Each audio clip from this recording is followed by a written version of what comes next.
aí, galera, beleza?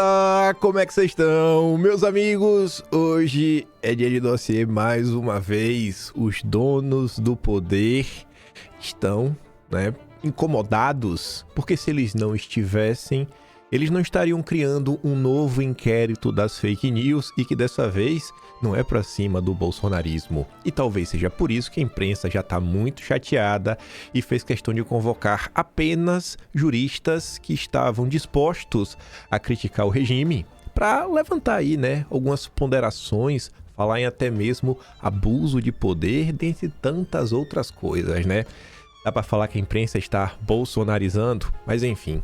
A gente vai falar muito sobre isso, vamos falar sobre o escândalo do Banco Master, esse novo inquérito que foi aberto. Vamos falar também sobre algumas coisas envolvendo o Banco Central, porta giratória, aquele fenômeno maravilhoso onde funcionários públicos ou pessoas que estão em instituições públicas saem das instituições para trabalhar no mundo privado, em grupos que trabalham em parceria com o regime. Tem muita coisa pra gente comentar no vídeo de hoje, na segunda parte. Algumas coisas também ligadas ao Trump. E o Trump tá demais, viu? A turma dos Hot Shield também tá chorando. Os Hot Shield estão chorando. Não é piada, é coisa séria mesmo.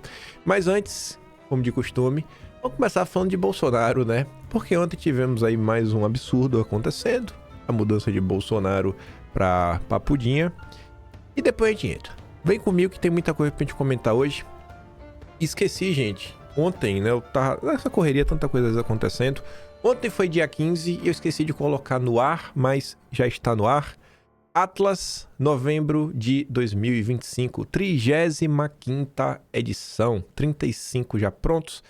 Estamos produzindo de dezembro, O mês tem que acabar para a gente começar a produzir, então a gente só pode começar a partir de 1º de janeiro, dia 15 do mês que vem, saiu de dezembro, fechando 3 anos de governo Lula, 3 anos de era Lula, toda a perseguição tá lá. E é no mês de novembro que começa a treta do Banco Master, que a gente vai falar já já. Então, corre lá, tem lá um capítulo chamado Escândalos. Então, o escândalo da Refit e o início do escândalo do Banco Master. Fora os absurdos contra Bolsonaro, Mas vamos lá. Ontem, o digníssimo Dom Pedro III aprontou, como ele sempre apronta, na decisão lá para negar que Bolsonaro pudesse ter TV, Talvez porque Bolsonaro não é um preso perigoso, que se fosse aí, a gente comentou ontem, Foram várias TVs compradas pelo governo federal, Smart TVs, que é o que o Bolsonaro pedia. Aí na decisão que negou para Bolsonaro, o Pedro III coloca: morar sob prisão de Bolsonaro não é hotel nem colônia de férias. E ele também determinou, a transferência de Bolsonaro para Papudinha. Isso é forma de se expressar? Você vê que o cara realmente está lacrando nas suas decisões. Lacrando, para dar motivos, não sei, para a esquerda, fazer a festa, parabenizá-lo, homenageá-lo. Eu não acho que isso é postura de ministro. E aí, Bolsonaro foi transferido para Papudinha. Carlos Bolsonaro gravou um vídeo. Eu acho que a minha opinião é a mesma de vocês. É a mesma opinião de todo mundo que, sei lá, tem o mínimo de bom senso. Apliquei aqui primeiro o que o Carlos está falando. Fala pessoal, Carlos Bolsonaro falando. Estou em São Francisco do Sul, Santa Catarina. Parei aqui na beira da estrada porque eu acabei de receber a notícia que meu pai vai ser transferido de um presídio para o outro, agora indo para Papudinha. Meu pai não tem que ir para presídio nenhum, ele tem que ir para casa. Todos nós sabemos que meu pai, o presidente Jair Bolsonaro, não cometeu crime nenhum. E todos nós sabemos de suas comorbidades e seus problemas de saúde. Por outras pessoas, por outros motivos, outras pessoas já foram para casa por muito menos. E infelizmente, isso não está acontecendo com o presidente Jair Bolsonaro. Todos vocês já sabem do que se trata mais ou menos o assunto. É uma perseguição política, é uma tortura psicológica diária.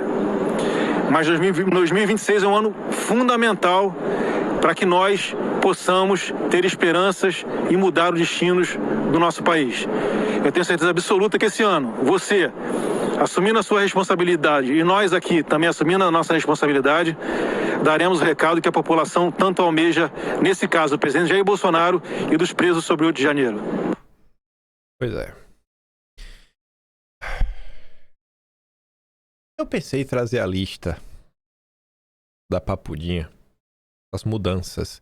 Eu cheguei a comentar ontem na live, que é basicamente o seguinte, A Papudinha agora terá mais tempo, as visitas Em vez de ser meia hora por pessoa, às vezes pode ter até 2 horas, 6 horas de visita, 2 vezes por semana.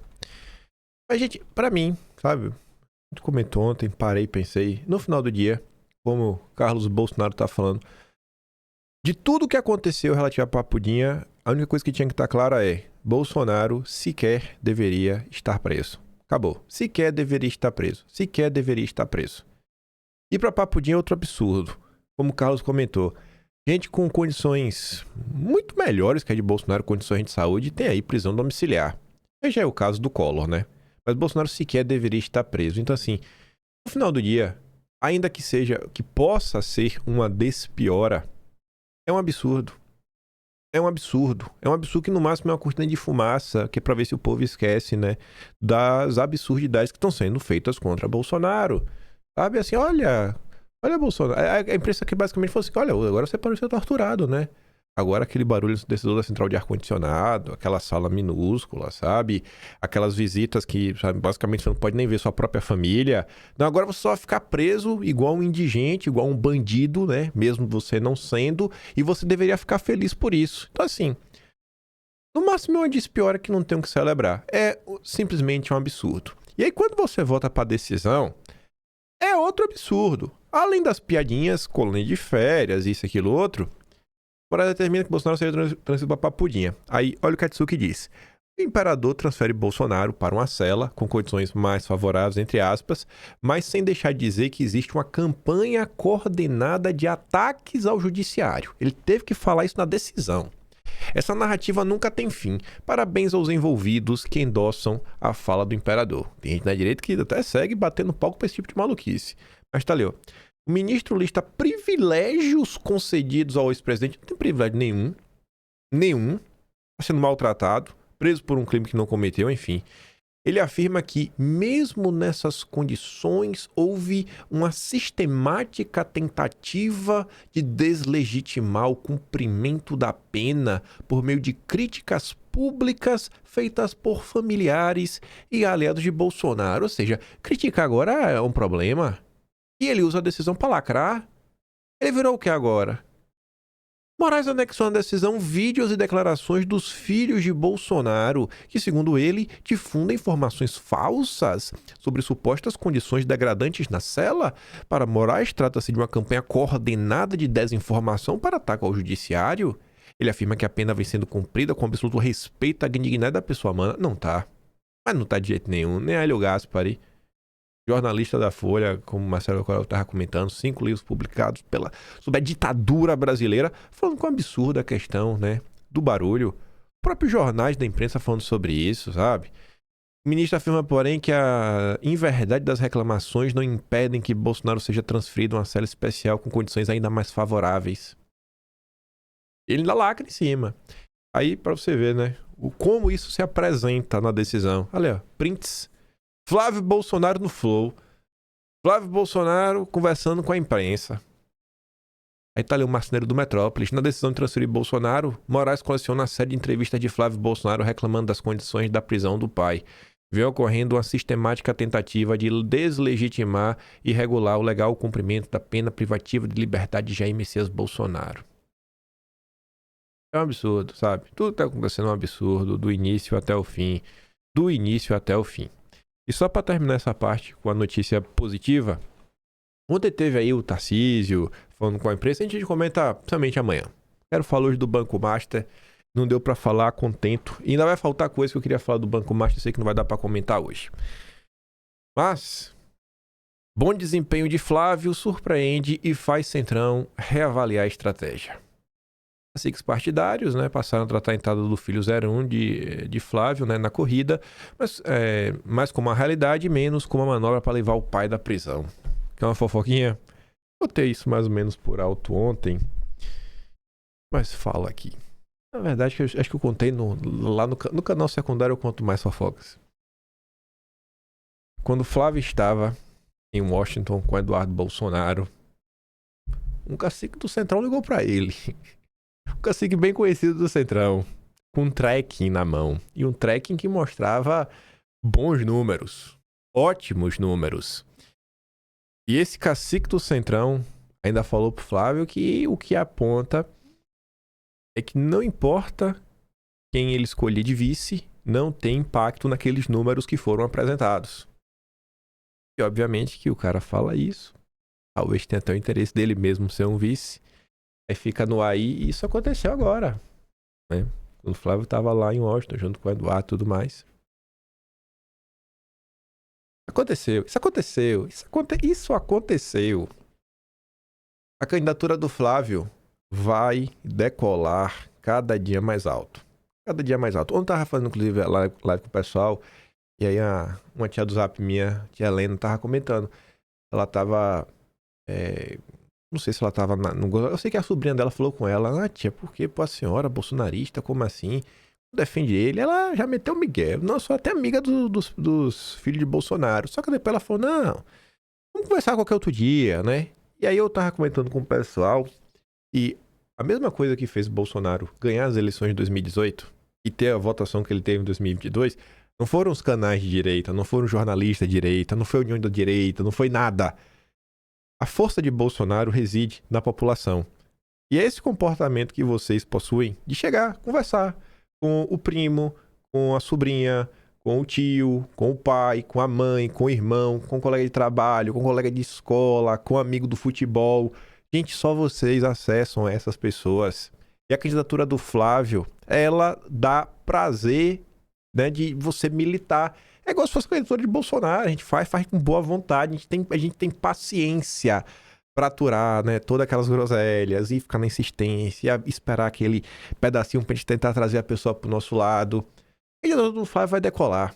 Vai decolar porque ela conta com o apoio de todo mundo que realmente trabalha pra eleger alguém da direita. De onde realmente vem os votos da população, do povo. Me diga aí, você pode botar nos eu vou ler, óbvio, eu não consigo ler todos, né? Mas eu sei disso, pô. Vocês não perdem a oportunidade de encher o saco de alguém, a mudar de lado e votar no Flávio Bolsonaro, votar no Jair, eleger a galera da direita. Se vocês fazem isso, será que as outras pessoas de direita pelo Brasil também não vão fazer? Flávio 2027, viu? E eu sentado do lado do Jair na posse. Eita, Jair, vai ser nós dois. Mas vamos lá. Vamos falar dos donos do poder. Novo inquérito que foi aberto. Será que a Malu Gaspar vai ser presa? Talvez, né? Até os jornalistas, os deputados poderiam ajudar, né? Nesse processo para criar uma confusão maior. Mas a gente chega lá. Começando pelo começo do dia de ontem, o jornalista de estimação do André Esteves, Lauro Jardim, vem falar que a decisão de Toffoli e o movimento de desestabilização das instituições que investigam o caso Master. Tá colocando o Toffoli como um cara que ataca as instituições. Ele é antidemocrático, Lauro Jardim? Aí tá, né? A controvertida decisão de Toffoli de determinar que a PF entregasse lacrados e acautelados ao Supremo todos os bens e materiais apreendidos ontem, na segunda fase da Operação Compliance Zero, foi entendida de acordo com autoridades que participam da apuração das fraudes do Banco Master como parte de um movimento de desestabilização das instituições que estão investigando o escândalo. O movimento que incluiu a pataquada empreendida pelo TCU, né, sobre o Banco Central nas últimas semanas, com ameaças de suspensão da liquidação do Master, entre outras ameaças, e a esdrúxula acariação entre um diretor do BC e 2 acusados antes da tomada de depoimento dos 3 pela PF. Não vi nada demais. Agora o Lauro Jardim tá enchendo, né, de vários adjetivos diferentes, né? Não sei o que ele quer falar com isso. O que eu sei, e isso daqui é relevante para o novo inquérito das fake news que foi aberto. Quem vai reforçar isso vai ser o William Vac. Vocês viram que a gente comentou, saiu toda a imprensa, né? Essa história do resort, da família de Totó. E aí falava lá do Toffoli, tudo mais, dos irmãos dele, tá acontecendo lá do fundo. Aí temos uma nova informação, que é o quê? O resort ligado à família de Toffoli cai nas mãos de advogado da JF, os irmãos Batista. Toffoli muda de ideia, materiais apreendidos no caso Master devem ir para a PGR, entenda porque Toffoli voltou atrás e autorizou buscas contra Vorcaro. E não é qualquer advogado, não. Esse advogado, inclusive, é cunhado do irmão mais velho deles, né? Dos Batista. Pega a matéria completa e lê a matéria do André Chaldes. E aí o André Chaldes faz duas ponderações e um questionamento, que eu não entendi onde ele quer chegar com isso. Ele fala assim, atenção, em dezembro de 2023, Dias Toffoli suspendeu a multa de 10 bilhões de reais dos irmãos Batista. Você ganhou 10 milhões de... Você deixou de gastar 10 milhões. Em abril de 2025, um advogado que é sócio e talvez testa de ferro de chefões da JF comprou o tal resort da família de Toffoli. Será que ele pagou só o valor de mercado? Eu não estou entendendo. Eu não estou entendendo por que o André Chaldes fala da multa de 10 bilhões. A JF deixou de pagar e depois ele pontua aqui, o advogado da JF, que talvez seja o testa de ferro, comprou o resort. E aí, pergunta de valor de mercado, ele quer falar o quê? Talvez pagou a mais, como um quê? Por ter gratidão pela decisão dos 10 bilhões? O que o André Chaldes quer falar sobre isso? Vou deixar que o William Vac comente daqui a pouco. Aí veio o Estadão. Toffoli tem novo recuo e autoriza a Polícia Federal a periciar material apreendido em operação. Que ele negou, depois ele mandou pra PGR, ele negou e mandou levar pro Supremo. Aí depois falou, não, pode levar pra PGR. E agora ele já tá deixando a polícia periciar também. Mas não vai, né? Tá barata voa. Toffoli restringiu acesso a provas do caso Master 2 vezes em um mês. Realmente está muito confuso tudo que está acontecendo. Aí, no dia de ontem, depois que inclusive já foi aberto um novo inquérito, mas ontem a gente teve aí uma super reunião, contou com a presença de... Tá ali, né? Cris do Banco Master falou convocar a reunião no Planalto com Dom Pedro III, Paulo Gonet, Galípolo, Alckmin, Haddad, Wellington Silva, que é o novo ministro da Justiça. Ele, acho que é ele. E o Andrei da PF, entre outras autoridades. Muita gente já tá até se questionando, né? Será que isso aqui é um novo acordão? Tipo aquele lá da área do Lava Jato, né? O Supremo com tudo. Aí o Gil Diniz fala o seguinte, né? A notícia de que Lula, ministros, a PGR, o Comando do Banco Central, Dom Pedro III se reuniram para discutir o caso do Master acende um alerta grave. Quando tantos representantes do poder se sentam à mesma mesa por causa de um escândalo financeiro, é sinal que o problema pode atingir a todos, né? A pergunta inevitável é sobre a independência entre os poderes. Por que eles se unem, né, em situações como essa? O PT talvez tenha motivos aí para estar preocupado com o escândalo do Master. Não, motivos que inclusive já tem até um próprio nome. Um nome que tiraria o sono do PT. A gente vai falar disso já. Mas vamos ver aqui o que a Globo está falando. A reunião feita hoje pelo presidente Lula no Palácio do Planalto, estiveram presentes no encontro o ministro Alexandre de Moraes, que ocupa interinamente a presidência do Supremo, o procurador-geral da República, Paulo Gonet, e o presidente do Banco Central, Gabriel Galípolo. Isso, além de ministros da área econômica. A gente vai direto para Brasília saber mais dessa reunião com a Beatriz Borges. Boa tarde para você. Oi, Júlia, boa tarde para você, para todos que nos acompanham aqui na Globo News. Essa reunião começou por volta das 11 horas da manhã. Agora há pouco ela foi adicionada na agenda do presidente Lula. Como você disse, ela envolveu vários ministros, como, por exemplo, o ministro da Fazenda, Fernando Haddad. Também participou o vice-presidente Geraldo Alckmin e também representantes de instituições, como, por exemplo, o procurador-geral da República, Paulo Gonet, também o presidente interino do Supremo Tribunal Federal, nesse momento, o ministro Alexandre de Moraes, também participou o presidente do Banco Central, Gabriel Galípolo, o secretário da Receita, Robson Barreirinhas, também participou dessa reunião. Enfim, foi uma reunião que reuniu diversas autoridades, entre elas também estava o diretor-geral da Polícia Federal, Andrei Rodrigues, e também o novo ministro da Justiça, Wellington Lima e Silva. Inclusive, Informação importante, que não está ali no comentário da Pri. Robson Barreirinhas, da Receita, representando a Receita. E ele é um cara do Lula, o Barreirinhas. É um cara do Lula. Receita. A Receita está... Isso é relevante. A Receita não tem nada a ver com o Banco Master, mas tem a ver com o novo inquérito. Chegaremos lá.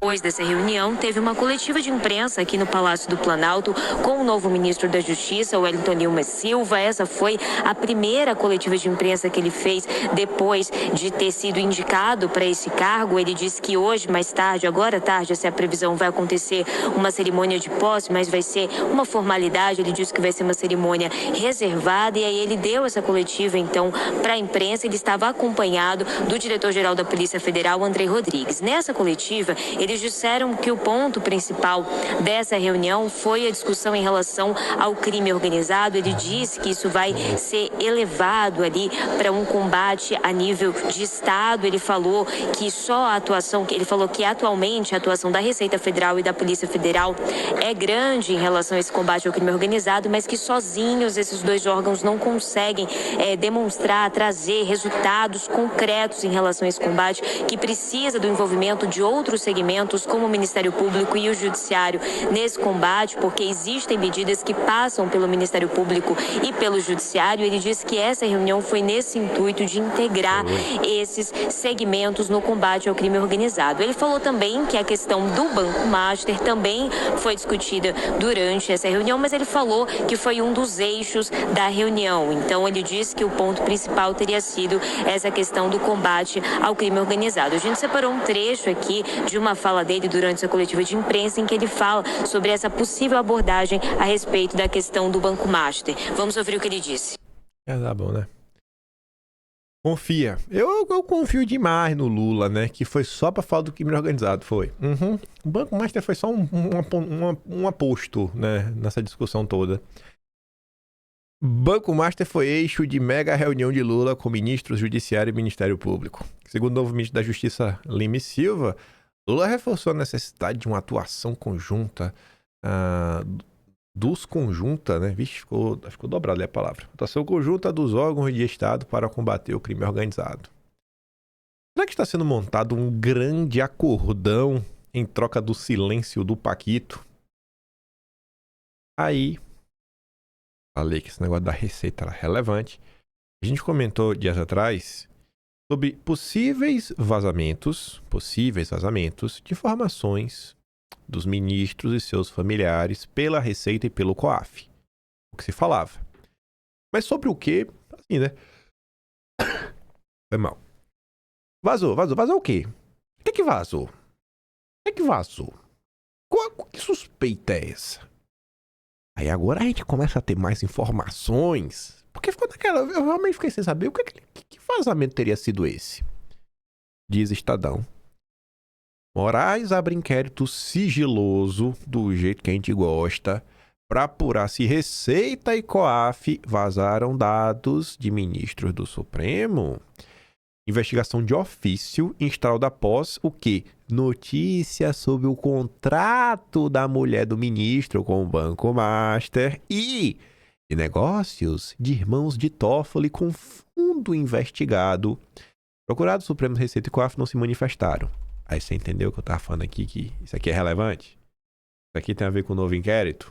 Como é que o André Schauder soube disso? Foi em abril de 2025, foi comprado. Agora, valores o André Schauder não sabe, né? Os valores envolvidos. Aí a Thalita diz, e não é que Dom Pedro III abriu mais um inquérito sigiloso? E esse foi gostosinho, viu? Aí vem aqui o Alessandro Vieira. Fingir indignação, né? Vender virtude. Os ministros Toffoli e Dom Pedro III tentam de todas as formas constranger e ameaçar a PF e a Receita e abuso de poder escancarado. Não conseguem explicar relações com investigados e transações milionárias, então partem para a intimidação. Ah, mas e aí, senador? Você falou, você agora virou o quê? Twitteiro? Tá, e aí? Você, enquanto senador, só tem isso pra falar? Enquanto senador, você só tem isso pra falar? Lacradorzinho. Enfim.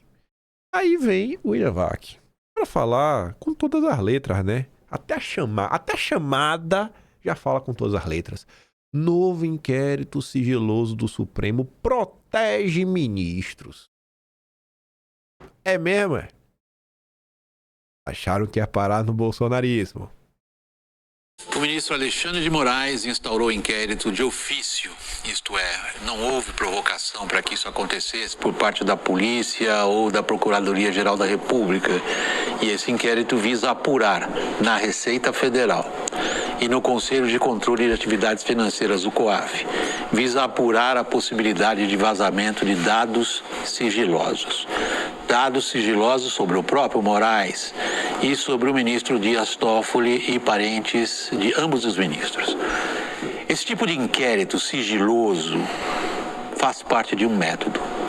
Em 2019, o Supremo abriu um inquérito também sigiloso, também de ofício, para apurar a divulgação de notícias consideradas falsas contra a própria instituição. Era Toffoli, o então presidente do Supremo. Moraes foi designado relator desse inquérito. Inquérito que tramita até hoje, não tem prazo para acabar. Na época, dizia-se que era necessário para defender o Supremo de uma campanha orquestrada. O inquérito agora aberto é para saber quem vazou para a imprensa a informação de que o escritório de advocacia da mulher de Moraes tinha um milionário contrato com o dono do Banco Master, liquidado por suspeita de fraude. E também quem vazou para a imprensa informações de transações contratuais de parentes de Toffoli em torno de investimentos num resort de luxo que era da família. Em outras palavras, sem ser provocado pela PGR ou pela polícia, o Supremo está agindo para proteger interesses pessoais de integrantes da corte. Pois não foi o vazamento em si, mas o conteúdo das informações, até aqui não desmentidas, que causou grande constrangimento e enorme perda de legitimidade para a própria instituição. É o que costuma acontecer quando indivíduos se acham donos das instituições. E eles não são os donos das instituições, não? Eu acho que nesse momento caberia talvez aos deputados de direita fazerem vários ofícios já pedindo prisão preventiva de jornalistas, busca e apreensão. Tá na hora, né? Esse papo aí de... O precedente já foi aberto. Agora é na hora de botar o povo sofrer junto, né? E no pedido, assim, falar... Porque eu ainda bota assim, expresso no pedido. Estamos fazendo contra jornalistas que abertamente defenderam todos os métodos, ainda bota assim, arbitrários contra o bolsonarismo por supostamente o Brasil estar diante de ações antidemocráticas. Eu acho que devia fazer isso. Sério mesmo, sem piada nenhuma. Acho que devia fazer, velho. Devia tocar o terror. Ah, mas é isso aí mesmo. Fazer aí contra essa turminha toda aí. Mete o Estadão no meio, mete a CNN também, mete o William Vac. Bota todo mundo pra entender, pra ver se conseguem entender que você não apoia a perseguição. Porque quando você apoia a perseguição não para. Ela continua crescendo até chegar em você e lhe queimar. Parabéns a... Isso aqui, gente, o William Vac tá deixando claro. Não é inédito. Está acontecendo de novo. No mesmo padrão, sem provocação da PGR, aberto de ofício, sigiloso, o inquérito para investigar. O inquérito das fake news, lá atrás, ele também começa indo para cima da Receita, também por vazamento de dados. A gente comentou sobre isso em dezembro. Tá até aqui fácil, ó. Só pra vocês relembrarem, quem foi uma thread escrita na época até pelo Ivanildo. Deixa eu ver se eu botei aqui. É aqui mesmo. Não tá escrito esse tema no Atlas, né? Mas no mês de dezembro a gente falou sobre isso. Lá no Atlas, dentro do capítulo chamado Os Intocáveis, o último subtema se chama A Origem do Mal. Aí tá ali, ó. Moraes suspende investigações da Receita sobre 133 contribuintes em 2018. Suspeita de quebra de sigilo. Gilmar Mendes era investigado. Mulher de Toffoli mandou afastar 2 servidores. Aí comentava lá a história, o que aconteceu, né? Receita na investigação sobre patrimônio de mais sua mulher. É a mesma coisa. É a mesma coisa. A mesma coisa sem tirar nem pôr. Veja como a política é cíclica. Só que agora é um problema. Agora é um problema. Agora não é contra os bolsonaristas. Naquele momento ali também que começou, ainda tiveram críticas da imprensa. A imprensa só parou de criticar quando o inquérito das fake news, além de ir pra cima da Receita e tudo mais, foi pra cima do bolsonarismo. Aí tá ali o Estadão, ó. Órgãos que apuram fraude no Banco Master viram alvo de pressão e inquéritos do judiciário. Apuração técnica. Esbarra em reações políticas. Tudo é muito técnico. Toffoli aponta inércia da PF, Moraes investiga autoridades e ministro do TCU tenta reverter ato de Banco Central.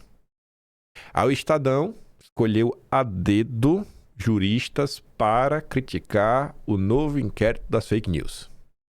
Juristas veem causa própria e abuso de poder em inquérito de Dom Pedro III sobre vazamentos. Especialistas alertam que o uso do Supremo para investigar a exposição de dados de familiares sem pedido da PGR viola o devido processo legal e usurpa a competência da primeira instância. Aí tá ali, né? A decisão do Dom Pedro III de instaurar de ofício, isto é, sem provocação da Polícia Federal ou da PGR, um inquérito para apurar o suposto vazamento de dados sigilosos envolvendo outros ministros da corte e seus familiares, coloca o Supremo no centro de uma controvérsia jurídica e pode colidir com regras estabelecidas pelo Código de Processo Penal. Eu não entendo de Código de Processo Penal, mas a minha única dúvida é o seguinte: ele abriu o inquérito, ele mesmo pode ser o relator ou ele pode sortear pro Toffoli? Eu acho que ele devia sortear pro Toffoli, só pra gente reverter os papéis, né? Na época Toffoli era o presidente, ele virou relator. Agora ele é presidente e Toffoli vai relatar. Pra cima deles. Criminalistas e juristas ouvidos pelo Estadão apontam que a iniciativa afronta princípios como o devido processo legal, juiz natural, vedação à atuação de ofício do julgador. O ato de Dom Pedro III também levanta questionamentos sobre conflito de interesses e risco de produção de provas ilícitas, fatores que, segundo eles, agravam o desgaste da imagem do tribunal perante a sociedade.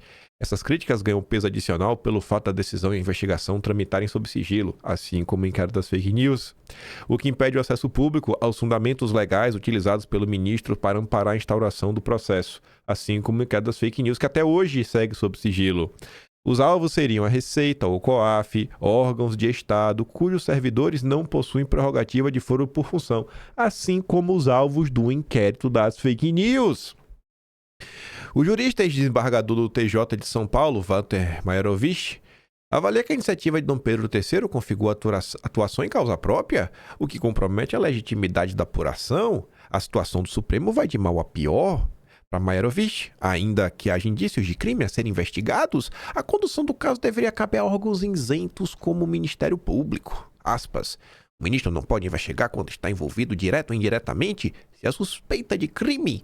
A notícia deve ser levada ao Ministério Público ou apresentada pela própria pessoa eventualmente prejudicada. Segundo ele, a atuação de ministros em casos que envolvem interesses pessoais ou familiares abala a legitimidade do Supremo e amplia a percepção de desgaste institucional. Aspas de novo. Os ministros passam uma péssima imagem para a sociedade quando atuam dessa forma. Veja em 2 dias, primeiro escândalo da decisão do Toffoli, que comete heresia jurídica sempre, e agora Dom Pedro III. Na avaliação de Maierovitch, o episódio pode caracterizar abuso de poder, a utilizar a função jurisdicional para fins alheios ao interesse público. E aí, fazer o quê? Abuso de poder acontece o quê? Tem alguma punição ou não, né? É só pedir, por favor, pro Supremo se autoconter, né? Amanhã vai sair um editorial. Vou fazer uma previsão. Porque não é previsão, né? É aquela coisa que sempre acontece. Amanhã vai ser um editorial no Estadão. A gente vai comentar em vídeo com certeza. Talvez se der tempo, né? Vai que a gente conversa aí mais direita, Flávio.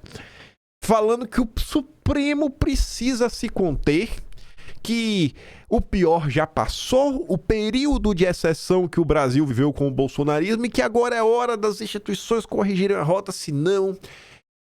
a imagem que elas têm frente à sociedade vai desmoronar. Que ainda há tempo para correção de rota. É o mesmo papo de sempre. Talvez eles relembrem, não, eu fui até o Faquinha, rapaz, prometeu um código de conduta, assim. É o código de conduta que vai impedir que tudo isso aconteça. Eu quero saber quando que, assim, realmente, assim, vai entrar em crise total e vai acabar esse papo furado de autocontenção, e a imprensa vai começar a cobrar medidas concretas para resolver a situação. Aí eu vou eu vou ficar feliz, viu? Já no plano processual, o professor de Direito Penal da FGV, Tiago Botino, avalia que o caso não é de competência do Supremo, aspas.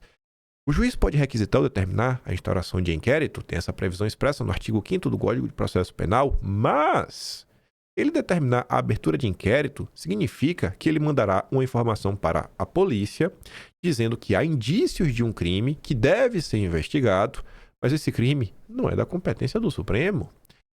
Esse é o inquérito que deveria ser instaurado se houver indícios da prática de crimes pela Polícia Federal.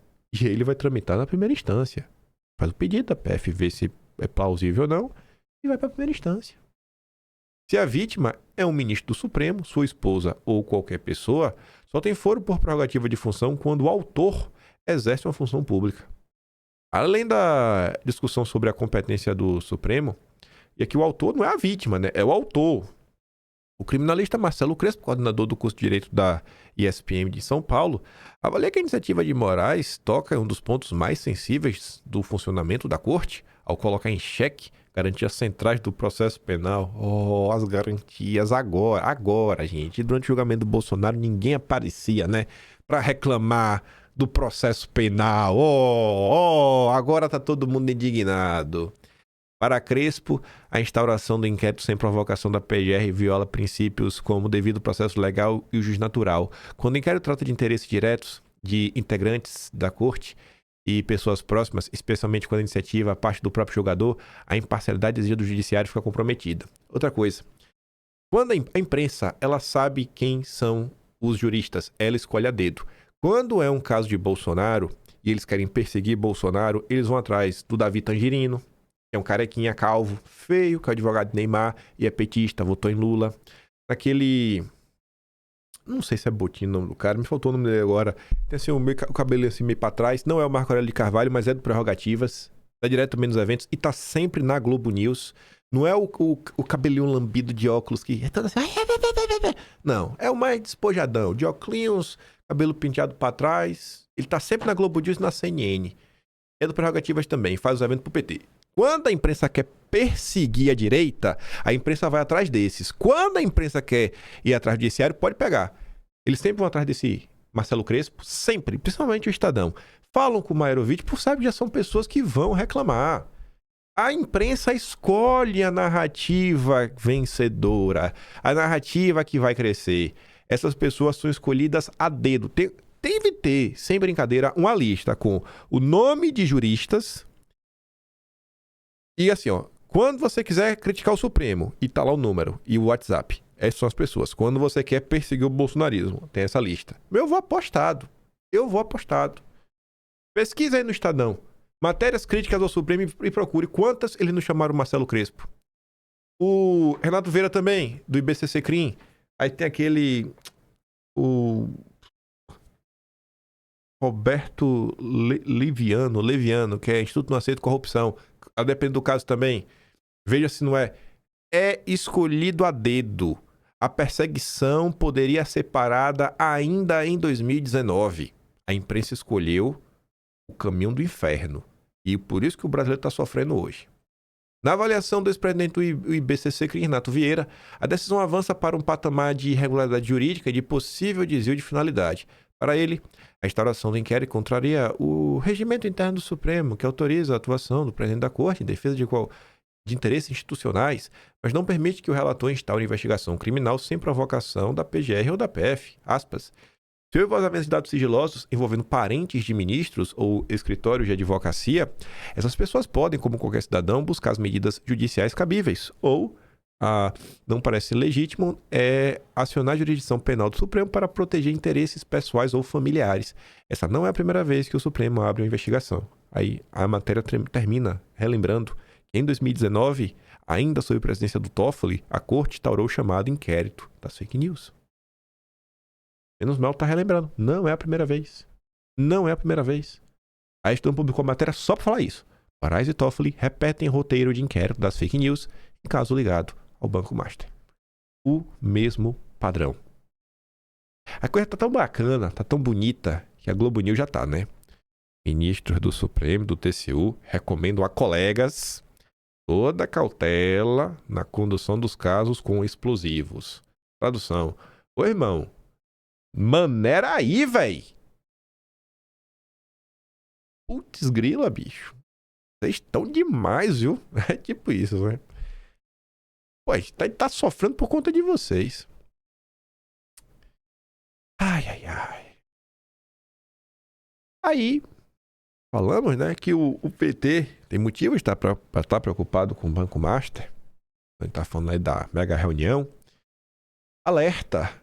Banco Central de Galípolo aprovou operação para sócio de Vorcaro ligado ao PT. A gestão de Galípolo sabia de envolvimento de Augusto Lima com escândalo, mas avalizou venda do Banco Pleno. Mesmo sabendo de fraudes, eita! Banco Central autorizou a venda do Banco Voiter. Meu Deus! Banco Central liberou a operação do atual Banco Pleno para Augusto Lima, alvo da Polícia Federal. E aí, gente? O Banco Central, gente, não era um mocinho? Não foi isso que a imprensa te vendeu? Que o Banco Central é mocinho? Isso toma decisões técnicas? E por isso a gente tem que ficar, né, ao lado do Gabriel Galípolo, o menino do Lula? Não é assim? O PT da Faria Lima deu uma colher de chá pro PT da Bahia, né? Ao fechar os olhos para o Voiter. Galípolo, menino de ouro de Lula, olhou, né, para o outro lado. Quem é Augusto Lima? Talvez seja esse um dos motivos do Lula fazer a reunião ontem, chamar todo mundo. O nome que preocupa o Planalto no caso Master. E curiosamente isso aconteceu um dia antes dessas notícias do Galípolo, né? Mesmo sabendo da fraude, dando a mãozinha aí pro Augusto Lima. O empresário baiano Augusto Ferreira Lima, conhecido como Guga Lima, é hoje o nome que mais preocupa o Planalto, no caso Master, apurou a CNN com pessoas próximas ao governo e o Caio Junqueira, sim, tem muita fonte no PT. É sócio do Paquito, mas posteriormente solto. Ele vai depor na PF no final de janeiro e há especial atenção no governo federal sobre o que ele irá falar. O motivo apontado é que a relação dele com o petismo é muito anterior a de Vorcaro com o Centrão. Essa relação começou quando Jacques Wagner comandava a Secretaria de Desenvolvimento Econômico da Bahia em 2018, na gestão do Rui Costa. Augusto Lima venceu a licitação da EBAL, criou o Credit Sexta, um cartão de crédito consignado com juros muito abaixo do mercado e direcionado principalmente a funcionários públicos. O experimento deu certo, o modelo de cartão foi exportado para outros estados, Vorcaro viu potencial de negócios, né, em 2020. Na sociedade do Banco Master, levando o Credit Sexta, né, que virou um dos principais ativos do banco. Fontes que acompanham de perto a investigação afirmam que é Lima e não Vorcaro quem tem potencial de ligar o caso Master ao coração do governo Lula por esse histórico na Bahia. Ressaltam, contudo, que suas relações não são restritas a esse grupo. O Augusto Lima também seria próximo a Semineto, aí dizem que também seria próximo do João Roma, para ele na Bahia. E aí ainda vem falar o seguinte, né? Lima, aliás, é casado com Flávia Pérez, que era Flávia Arruda, ex-ministra de Bolsonaro. Mas pelo menos colocou informação importante, que é o quê? Que deixou a política, né? E rompeu com o grupo de Bolsonaro. Por quê? Após não ter tido apoio da família para se lançar ao Senado pelo Distrito Federal. Ou seja, não foi ministra só por questões de governabilidade, mas tem nenhuma parceria com a direita, né? Pode investigar tudo aí. Quem não deve, não teme. Saindo um pouquinho desse caso do Master, e eu deixei essa notícia pro final, porque você já vê, né, que o Galípolo é um cara muito técnico, né, quase que insuspeito, especialmente quando tem uma decisão, né, que favorece amigo de petistas. A gente comentou dias atrás sobre a confusão envolvendo o Trump e o Banco Central Americano, né, o Fed, botando aí, basicamente, o Ministério da Justiça deles pra cima do Powell, presidente o Galípolo americano. Aí o que aconteceu? Eu sei que vai ser aquela coisa, né? Se a Globo tá de um lado, eu tô do outro. Se o Galípolo tá de um lado, eu tô do outro. Galípolo assina carta com outros banqueiros centrais em defesa de Powell. Estranho isso, né? Tem que raciocinar como isso se deu. Existe o quê? Um grupo de WhatsApp dos presidentes de Banco Central? Não, vamos aqui conversar todo mundo junto. E como é que chega? Chegou um e-mail de quem? Essa iniciativa saiu da cabeça de alguém. Não é um negócio aleatório. E se eles foram falar para um Galípolo, é porque quem teve essa ideia sabe que Galípolo come na mão, né, os donos do poder mundial, né? São os liberais da Farinha Lima, versão Wall Street, versão, sei lá, eu não sei como fica lá, onde é que fica a Bolsa de Londres. Mas enfim, aí Renato diz, né? Carta coletiva de banqueiros centrais em defesa do Powell. Quando tecnocrata escreve manifesto, não é força, é medo. Galípolo expressa solidariedade total à chefe do Fed. Galípolo assinou a carta junto a 10 outros líderes de bancos centrais ao redor do mundo, incluindo Andrew Bailey, do Banco da Inglaterra, Christine Lagarde, do Banco Central Europeu. No texto, eles destacaram a importância de haver independência na definição das taxas de juros, que é assim que a elite rentista global saqueia o povo. É assim que você é roubado, principalmente na taxa de juros. É assim que eles te roubam, que eles roubam o futuro do seu filho. É crucial preservar essa independência com pleno respeito ao Estado de Direito e à responsabilidade democrática. Sabe quem defende também essa tese? Os Rothschild. Mas a gente vai chegar lá. Bancos centrais enfrentam ataque. Miriam Leitão com a mesma narrativa dos Rothschild. Não pode ser padrão. Parece uma temporada de ataques a bancos centrais, o Fed na mira de Trump e o BC às voltas com o desenrolar do caso do Banco Master. A Renata diz, né? Quando os bancos centrais erram a mão na taxa de juros e destroem investimento, destroem crédito, destroem emprego, destroem produção, o vocabulário muda. Não é ataque, não há ataque, não há culpa, a gente errou porque teve muita complexidade técnica. A gente errou e destruiu a economia por conta de um choque externo, por causa de um ciclo adverso, sabe? Sempre tem uma desculpa para destruir o país e enriquecer as elites. Aí veio o Estadão, também com a narrativa dos Rothschild. A gente vai chegar nos Rothschild. Trump contra o Fed. Os ataques reiterados do Donald ao Fed configuram a mais grave ingerência política contra a independência de autoridade monetária de que se tem notícia em uma democracia consolidada. Trump está assistindo muito aos vídeos do Quinto Elemento, virou duguinista. Ao pressionar publicamente o Comitê Federal do Mercado Aberto por cortes artificiais de juros e permitir que seu próprio governo ameace o presidente do Fed, Jerome Powell, com um processo criminal desarrosado, Trump extrapola o terreno da crítica política e flerta abertamente com o sequestro da política monetária norte-americana. E você não se perguntou, né? Assim, o Powell diz que o Trump está indo para cima dele por causa dos juros. Mas a investigação se dá por uma reforma no Banco Central Americano, no Fed. Tu sabe quanto custou essa reforma? A gente vai chegar lá já já. Paga com dinheiro do Estado. Não se trata, evidentemente, de condenar a crítica política em si, ainda quando feito pelo chefe do executivo, ela carrega inevitavelmente a carga de pressão indevida. No Brasil, Lula, no início do terceiro mandato, protagonizou embates acima do tom contra o Roberto Campos Neto, indicado por seu adversário político. Não há notícia, contudo, que tais críticas tenham contaminado as decisões do Compom. Óbvio que não, porque era um teatro. Até porque o Galípolo votava junto com o Roberto Campos Neto. E esse teatro ficou ainda mais escancarado que quando o Roberto Campos Neto saiu, foi Galípolo que aumentou a taxa de juros e manteve ele com o copom do Lula. O Brasil viu a sua maior... Assim, o Brasil agora está experimentando a maior taxa de juros, sabe desde quando? Desde o governo Lula 1. Taxas de juros elevadíssimas são um padrão do PT. O PT critica só para vender um discurso para sua base. Mas beleza. Nem mesmo agora, com 7 de seus novos integrantes indicados por Lula, entre eles o Galípolo, houve qualquer afastamento da ortodoxia. Exatamente. Porque Lula é um palhaço, uma marionete, é um boneco de ventríloco. Ao contrário, a política monetária brasileira tem seguido parâmetros técnicos rigorosos. Toda vez que o Banco Central tem uma política monetária que no final do dia leva à destruição nacional e à destruição do futuro das crianças brasileiras, é algo técnico.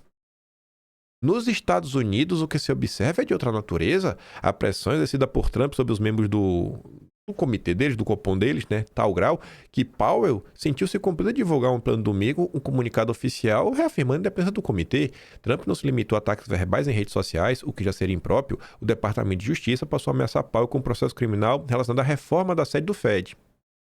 Expediente semelhante foi contra Lisa Cook, acusada pela Agência Federal de Habitação de suposta fraude em um financiamento imobiliário. Em ambos os casos, repete-se o mesmo padrão. Trump mobiliza a poderosa máquina estatal para intimidar seus desafetos. Uma pergunta: eles são culpados? Por que o Estadão não fala se eles são culpados ou inocentes? A Lisa Cook é inocente? O Jeremy Powell é inocente também? Porque se eles forem culpados, não tem nenhum problema, né? Curioso! Não se entra no mérito se é um bandido. Tem que passar pano. Essa escalada autoritária... Autoritária por que autoritária? Você sabe se o cara não é bandido? Extrapola qualquer noção aceitável de crítica política. Trump parece decidido a submeter o Fed aos seus desígnios. Não por acaso, seu único indicado ao Copom, até agora, Stephen Miran, tem votado isoladamente nas últimas 3 reuniões por um corte de 0,5%, né, dos juros, em contraste com o restante do colegiado.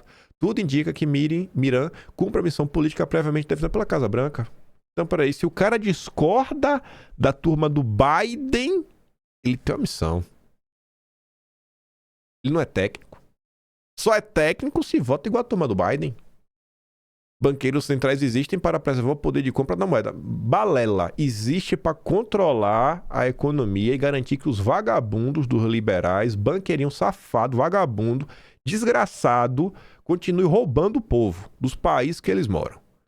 Por isso, as economias estáveis construíram uma arquitetura institucional que delega a política monetária a corpos técnicos independentes protegidos de pressões políticas. Não. Diversos países desenvolvidos do mundo não possuem bancos centrais independentes. Em julho de 2024, ou foi junho, fizemos um dossiê chamado Banco Central, que inclusive abordamos sobre como países desenvolvidos não possuem bancos centrais independentes. A gravidade das investidas de Trump contra o Fed ficou ainda mais evidente quando presidentes de bancos centrais de diversos países, incluindo o Brasil, divulgaram um manifesto público em apoio ao Powell. O gesto raro e eloquente revela que está em jogo não apenas uma disputa doméstica nos Estados Unidos, sim, mas um princípio fundamental da governança econômica global. Realmente, o que está em jogo é o sistema globalista que odeia os seres humanos, que está sendo colocado em xeque. Trump vem o governo americano deixando claro, o globalismo acabou. Acabou. E os globalistas estão malucos. Nada disso, contudo, parece importar para Trump, já na imposição de tarifas comerciais. Trump demonstrou que seus conhecimentos de economia são primitivos. Bom, a história americana mostra que sempre que os Estados Unidos partiram para o protecionismo, o Estado americano sempre se desenvolveu e muito. Trump conseguiu agora, né, o PIB 4,3%. Eu acho que ele está provando que o protecionismo dele está dando certo, viu? Não é nada não, viu? O ataque frontal ao Fed escancara o desprezo de Trump pelas instituições, em última instância pelo próprio Estado de Direito. Um presidente que não respeita nem sequer as instituições do seu próprio país dificilmente respeitará os limites da convivência internacional. Para Trump, impera a lei do mais forte, dentro e fora dos Estados Unidos. Aí veja. A frase de Powell: eu irei continuar a fazer o trabalho que o Senado me confiou. Ok. Veja, o Fed não é verdadeiramente independente. Na verdade, é uma instituição capturada pelos bancos, mas pelo menos, em sua estrutura formal, recebe as suas metas do Senado. E no Brasil? Pois é, já ouviu alguma menção do Banco Central ao Congresso? Nada mais capturado e cínico que a tal independência do Banco Central. Só que falar disso é ataque. Da mesma maneira que o tal ataque às instituições ou à democracia. Eu tô lendo aqui a treta do Fed com o Trump só hoje, né? O Arthur descrevendo. A história tem muitos pontos engraçados. Por exemplo, os liberais e os bancos, eles gritam pela independência do Fed. Mas na hora de pagar uma reforma de 2 bilhões e meio de dólares, o dinheiro sai do Estado.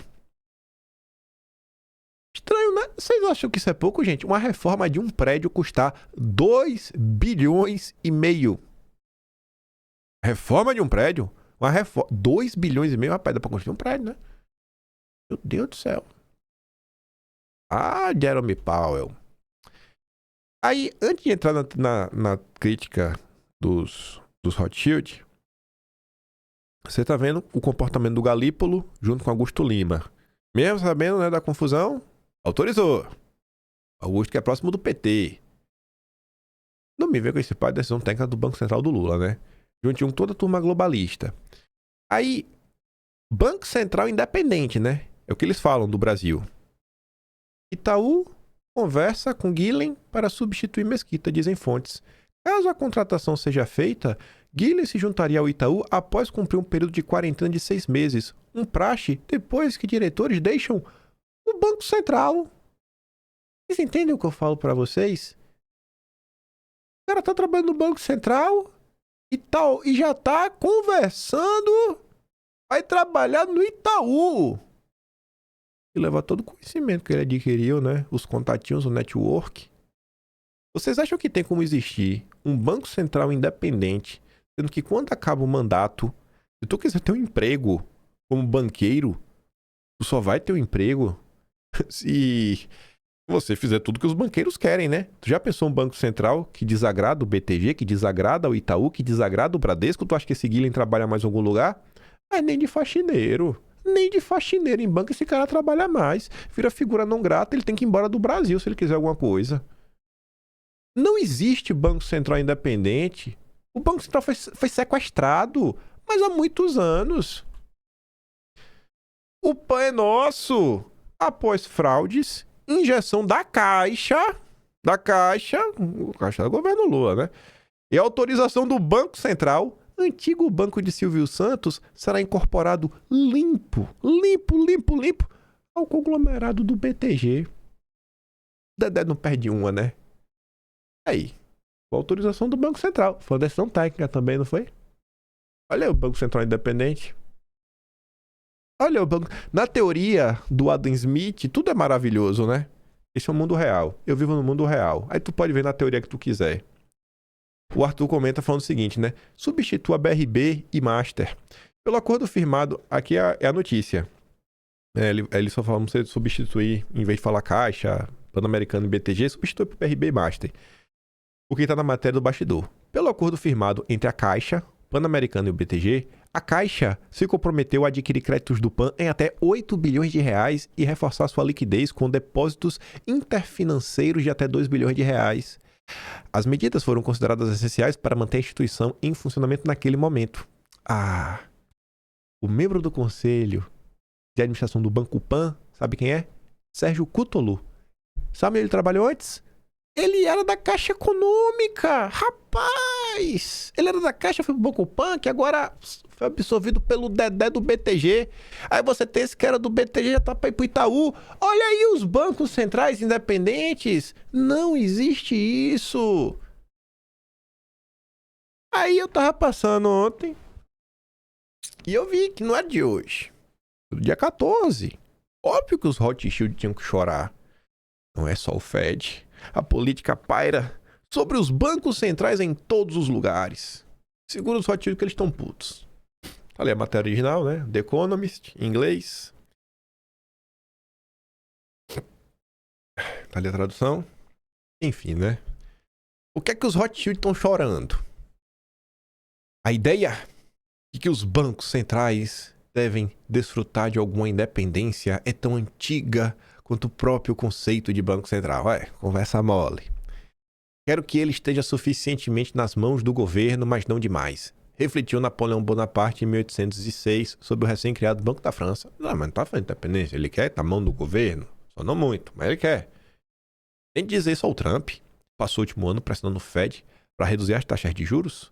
A campanha se intensificou em 11 de janeiro, quando Powell afirmou que o Departamento de Justiça havia intimado o Banco Central.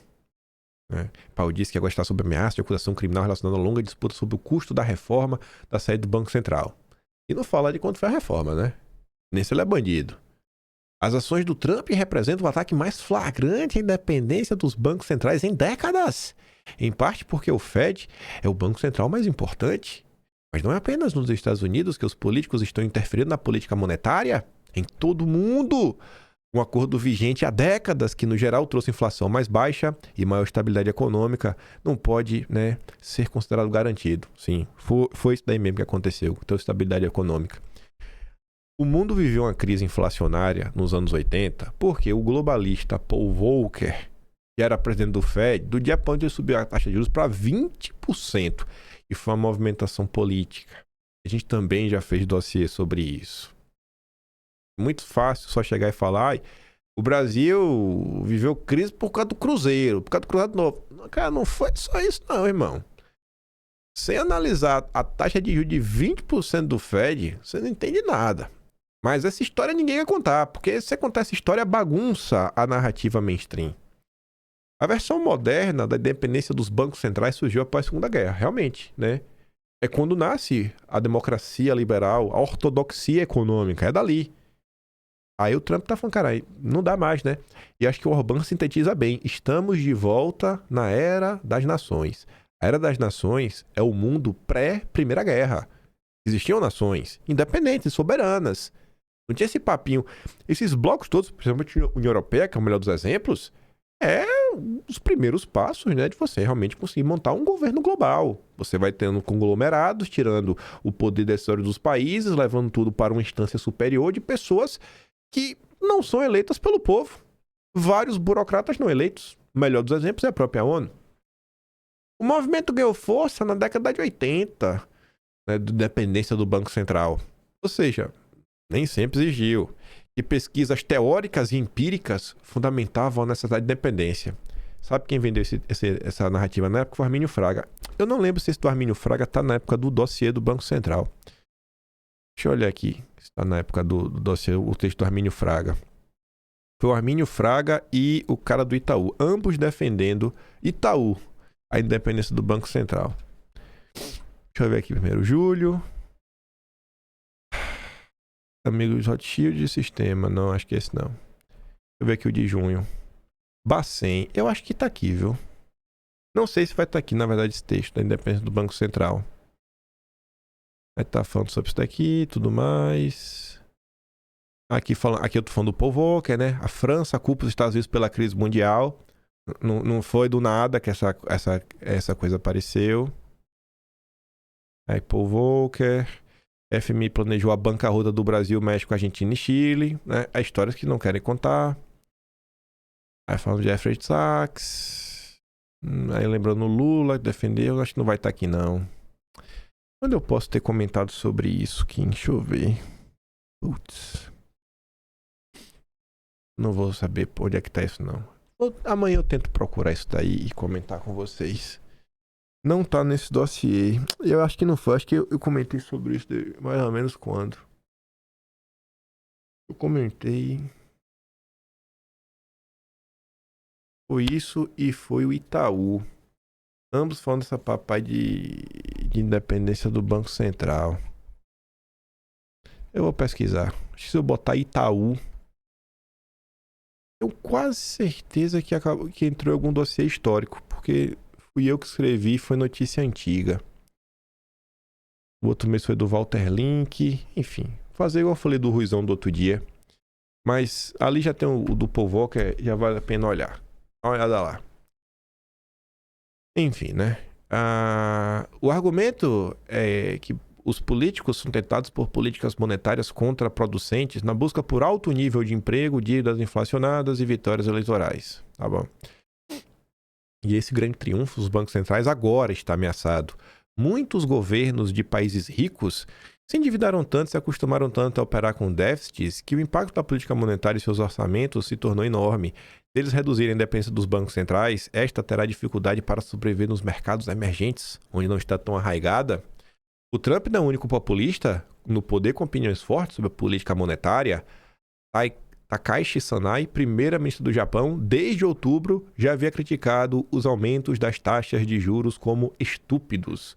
Os mercados de títulos reagiram fortemente à sua nomeação. Apesar da independência formal do Banco do Japão, a forma como o governo conduz a política monetária é importante. Você vê um padrão, né? Todo político de direita que defende a soberania nacional é atacado pela Faria Lima, do país deles, né? É com Trump, é com a primeira-ministra do Japão, é com Flávio Bolsonaro. Mas você conservador nos costumes e liberal na economia, ainda talvez esteja preso na narrativa do liberalismo que você curte. Liberte-se. Faça igual a Sakura Card Captors. É isso que ela falava, né? Pegava lá o porretinho. Liberte-se. Que era isso que ela falava, né? Nunca assisti muito Sakura, não. Charme de menina. Em outros lugares, os populistas monetários não estão no poder, mas aguardam nos bastidores. Aí, quem que tá aguardando no bastidor para ir pra cima do Banco Central? Na Grã-Bretanha, tanto o partido populista de direita, Reform UK, que lidera as pesquisas, quanto o Partido Verde, partido de esquerda, se opõe à alta taxa de juros proposta pelo governo. A direita no mundo todo tá contra a independência do Banco Central, as políticas rentistas e os juros altos. Só no Brasil, bicho, que fica a gente como Tarcísio com aquele discurso idiota. Ai, o Brasil paga juros de 15% por causa da política do Lula, o governo gastador, o Lula nos faz ter uma política de juros altos. Pelo amor de Deus, gente. Conversa mole. Conversa mole. Conversa mole, sabe? Sabe onde é que teve muito gasto? Na pandemia. O juros no Brasil estava baixo. Aí sabe por que o pessoal aumentou? Nem vou entrar. O pessoal fica, não, porque agora vai ter muito dinheiro circulando, aí os países vão sofrer uma inflação pós-pandemia, muito dinheiro circulando e tudo mais, já vamos aumentar a taxa de juros desde já. Aí veio aquele aumento absurdo lá do Campos Neto, que começou a subir os juros. Subiu, aí ficava a narrativa da imprensa, né? Não, o governo brasileiro subiu os juros antes de todo mundo, por isso que a inflação está controlada. Aí fala lá, né, os problemas do juros que pode ter no Reino Unido e diz que isso talvez não fosse um problema se o Banco Central do Reino Unido mantivesse sua independência. No entanto, a direita do Reino Unido afirma que tudo deve ser passível de debate quando se trata do Banco Central, incluindo a supervisão governamental das decisões sobre as taxas de juros. Porque a direita brasileira tem que ser a única que come na mão dos globalistas. Nos países em desenvolvimento, o principal caso de retrocesso é a Indonésia. Em países sem reformas como Gana, Turquia, Nigéria, os banqueiros centrais enfrentam processos judiciais ou outros problemas legais nos últimos anos. O fato de Powell se encontrar em uma situação semelhante demonstra o quão caótica a situação se tornou nos Estados Unidos. O país está sendo liberto dessas forças. O Sr. Trump em breve nomeará um substituto para o Powell, cujo mandato como presidente termina em maio. Um dos favoritos é Kevin Hassett. Ele possui sólida experiência em economia, mas ele é fiel a Trump. Ele não é técnico porque ele é fiel a Trump. Mesmo que o Trump escolha um verdadeiro tecnocrata, a perspectiva de represálias pessoais como as sofridas pelo Powell deve causar arrepios nos formuladores de política monetária.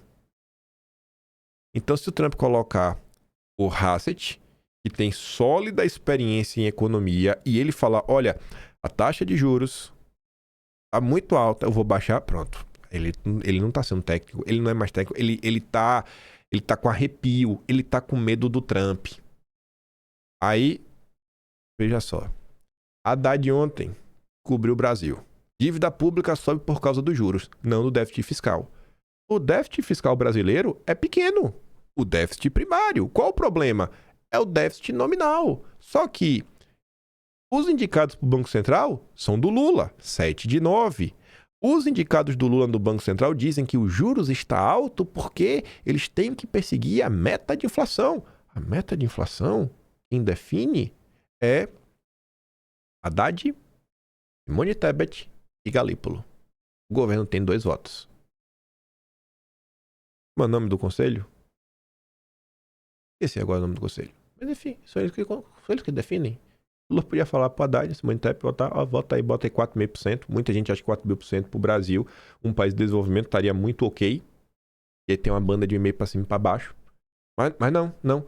Aí, essa postagem do Haddad de ontem, essa postagem aqui, ó, só que em números.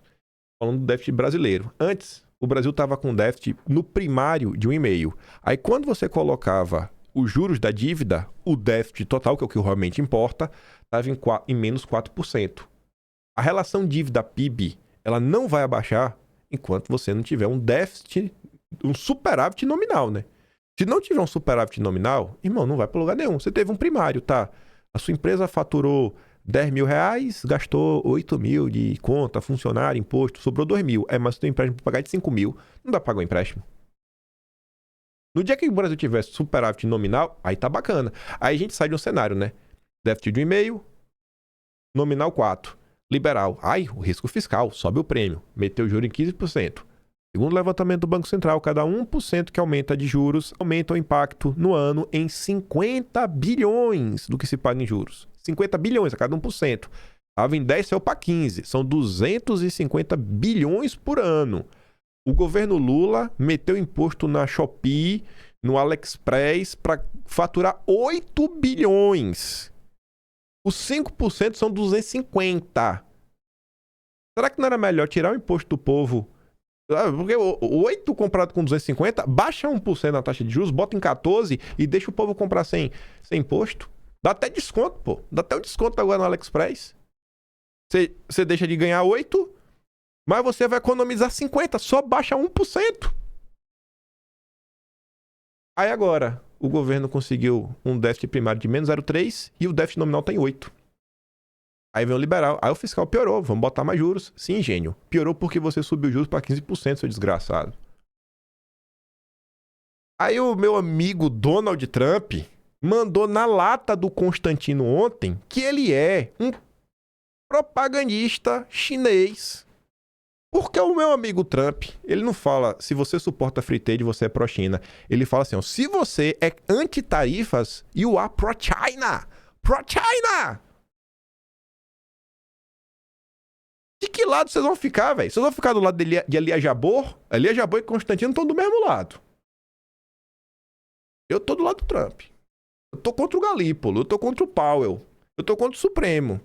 Não dá pra estar com o pé nas duas canoas. Não me vem com esse liberalismo clássico do lado do Smith que não cola. Aí, o Tatuno Toco, inclusive, relembrou uma postagem dele. 12 de junho de 2024. Por que o Trump tá falando que se você é um liberal, você está a favor da China?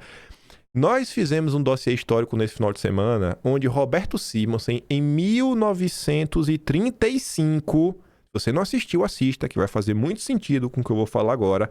O Roberto Simonsen, ele faz uma retrospectiva histórica, não apenas no Brasil, de 1500 a 1935, passando pelos diversos ciclos econômicos brasileiros, falando de quando o Brasil implementou algumas medidas de proteção da indústria nacional e como isso ajudou o Brasil a ter alguma indústria, que inclusive Olavo de Carvalho reconhece que se não fosse as ideias do Roberto Simonsen, inclusive Olavo cita um economista romeno, que quem traduziu o livro dele para o português foi o Roberto Simonsen. Olavo fala que foram essas ideias que criaram a base da indústria brasileira, o pouco que a gente ainda tem. Enfim, e aí o Roberto Simonsen passa não só pela história do Brasil, como a história de países, mostrando que França, Inglaterra, Estados Unidos, todos esses países também utilizaram proteções para proteger a economia nacional, a economia de seus países, para gerar emprego no seu país e ajudar a sua população.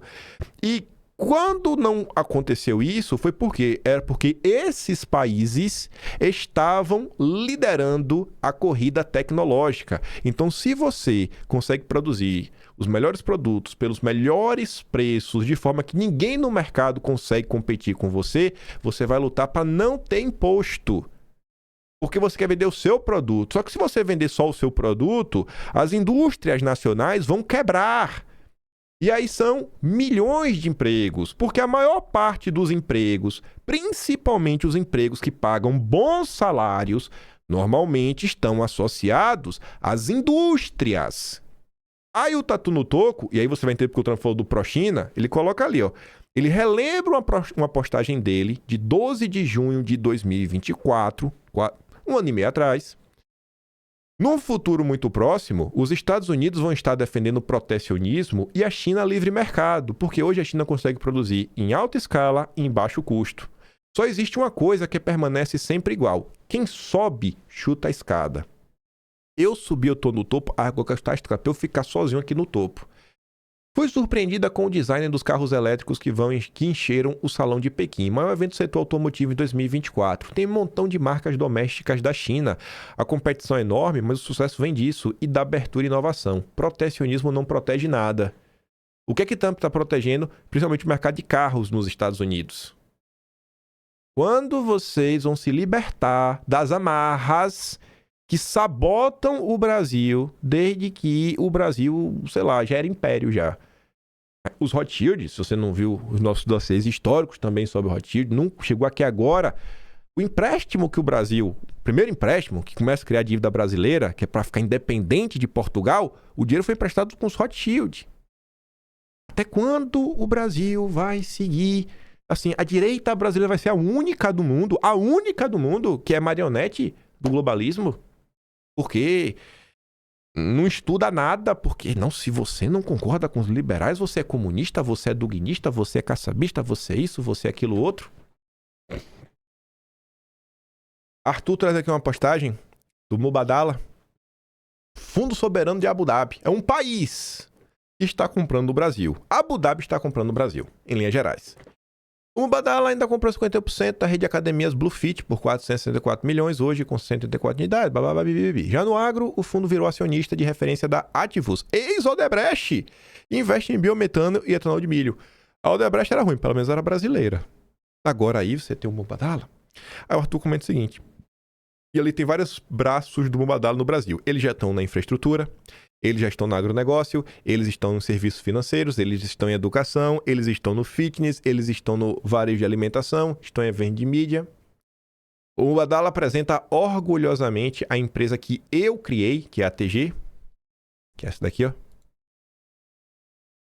É o serviço financeiro. Para alterar o Arthur criou para alterar a estrutura do sistema financeiro brasileiro e se libertar desse liberalismo oligopolista que vivemos. O Arthur foi o cara que bateu verdadeiramente de frente com a Bolsa de Valores brasileira, B3. O Arthur lutou para quebrar o monopólio, quebrou a chamada nova Bolsa. Aí o Arthur descobriu como funciona a perseguição estatal no Brasil. Aí a turma da direita trata Arthur como bandido, como safado, como vagabundo, e todos os ismos, porque o processo do Arthur em algum momento teve uma decisão do Gilmar Mendes. Então assim, não pode, que isso, que aquilo outro. Não é bandido, mas ninguém sabe explicar. Aí eles acusam, não, porque o Arthur desviou o fundo de pensão. Aí o Arthur fala, cara, se eu desviei fundo de pensão e minha empresa era tão ruim, tão fraudulenta, porque ela tem até hoje funcionando e o Mubadala comprou. Se minha empresa era tão ruim, por que o Congresso americano recomendou comprar, né, investir na minha empresa? O Arthur já apresentou a carta do Congresso americano, falou, pô, tua empresa é boa, desde 2016. Mas não. Aí hoje, a ideia era essa, pra você não ficar restrito, né? Se você quiser entrar, captar dinheiro no mercado, você só pode se você seguir os critérios da B3. E a B3, a Bolsa de Valores Brasileiras, vem com todos aqueles critérios SG, que isso, que aquilo outro, que você tem que ter um membro de minoria no conselho de sua empresa, pipipi, popopô. Você quer seguir essas regras para ter acesso a dinheiro de investidores? Você quer, cara, eu só quero que minha empresa dê dinheiro, velho. Só quero que minha empresa dê lucro. Vamos tentar criar outro caminho, mas enfim. Curiosamente, e não tão orgulhosamente assim, vários ativos deles foram comprados por crises políticas. Diversas crises políticas deram problemas, empresas quebraram e o Mubadala foi lá e comprou. Crises políticas reais ou criadas, né? Enfim, né? Que acabaram beneficiando outros países. Foi bom? Uma história que incomoda tanto o Partido dos Procuradores. Não sei o porquê, né? Eles gostam da verdade, será? E para encerrar o vídeo, que eu sei que tá longo, 3 coisinhas em sequência. Otto Lobo, CVM. Ele já era presidente da CVM. Ele já era interino, desde que Joãozinho, que o irmão é funcionáriozinho do BTG, não qualquer funcionário, né? Era sócio. Renunciou, aí o Otto Lobo assumiu desde julho. Ele vai ser abastado pelo Senado. E quem que ele vai procurar? A Faria Lima. É o Senado que sabatina ou é Faria Lima? Aí, como assim? Aí a CVM, que o Otto Lobo quer presidir, executivo da Fictor, que anunciou proposta pelo Master, faz campanha por vaga na CVM. A mesma do Otto Lobo. Deve ser por isso que ele foi procurar apoio na Faria Lima, né? O grupo ligado ao Paquito fazendo beijamão e lobby no banco do Dedé por uma vaga na CVM. Estendam logo a lona na Faria Lima e assumam o circo, porque a plateia já tem. E pra piorar, pra você ver o absurdo, o Fictor, que ia comprar o Master, a Fictor, que tentou comprar o Master, está com problema de liquidez. tá com problema de liquidez e quer indicar gente no CVM. Aí você pode escolher, você pode viver no mundo real, que são essas pessoas, porque a política é feita de seres humanos, por isso que eu apoio o Bolsonaro e por isso que eu não apoio ideias, né? Ideias são muito lindas, mas se não tem quem as execute, não vai para lugar nenhum. Ou você pode focar nas pessoas, no mundo real, ou você pode viver no liberalismo do Adam Smith. Aplaudindo aí os Rothschild, aplaudindo a Faria Lima, sabe? Aplaudindo quem tá jogando contra a direita brasileira, quem financia o regime. Quem financia o regime não é jeito de falar. Quem paga pelos eventos internacionais? Quem paga os grandes contratos de advocacia? Quem compra resorts de luxo? Gente, não é jeito de falar. Não é jeito de falar assim. Reflita sobre o país que você vive. Toda a direita global tá errada. Só a direita brasileira que tá certa. Toda a direita tá errada. Só a direita brasileira que tá certa. Tá bom. Beleza. Eu vou ficar com a direita global, né? Eu vou ficar do lado errado. Vou mandar lá no Telegram o vídeo da Globo. Pai, teve outra notícia aqui agora dessa da Fictor. Tô olhando aqui pro lado. Deixa eu abrir aqui, ó. Deixa eu ver o que é. Vendo aqui que me mandaram no WhatsApp. Pra terminar com chave de ouro, rapaz. Olha isso, não é possível não, viu, vai. É muita espertinho, viu. Pera aí. Olha. Pra terminar com chave de ouro. Receba, olha. A régua ética da Faria Lima não é fixa. Ela sobe e desce conforme o negócio do dia. Como se Cojuto indicar pra CVM alguém ligado à Fictor depois de tudo que vê à tona? Executivo da Fictor e 2 outros nomes são cotados pra vaga na CVM. O grupo financeiro tentou comprar o Master um dia antes da liquidação do banco. Ai. Macacos me mordam. Terminar de gravar aqui e falar, Renato, usei o teu tweet em vídeo. Tu nem imaginava que o tweet que tu fez acabou entrando no dossiê de hoje. É brincadeira isso. O que é que eu ia falar? Tá os vídeos que é mandado no Telegram, né? É o do William Vac, o do Carlos e a turma da Globo News. Se gosta do meu trabalhinho, quiser dar um pouco mais, passa mesmo no canal. Tem um botão de valeu, tem um Patreon na descrição e tem um Atlas brasileiro, kimpaim.com.br. Tá lá já disponível, é de novembro. Vejo vocês amanhã, fiquem com aquele grande beijo e abraço. Pensem que direita vocês querem construir nesse país e vejo vocês amanhã. Falou, galera. Fui!